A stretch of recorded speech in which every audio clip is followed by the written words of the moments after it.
Po konstatoj atë që e kemi thënë me forcë që në kryet herës, që na qunin të gjithë konspiracionist. Po, e vërtet. Apo jo, para 10 viteve që këtu kemi të bëjmë një agent pastër për shpopullimin e Shqipërisë. Po shikoja me vëmendje, një nga shifrat më të frikshme është Malësia Krujës.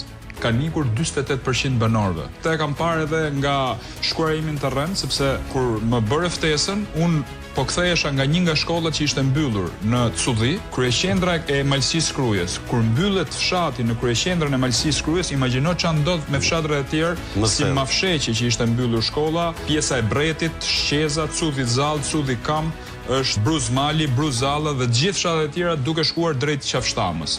Po më shkruanin tani se e panë që kisha hedhë story, domethënë që do vija këtu dhe thonin i dërgon GPS-i turistët për me shku në atë rrugë piktoreske dhe pastaj ngelin.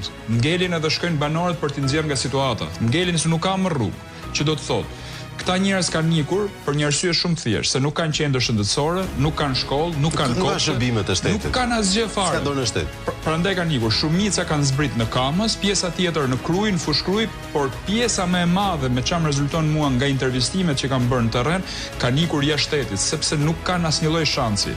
Një shtëpi për shembull atje mund të kushtoj 6.350.000 lekë vjetra.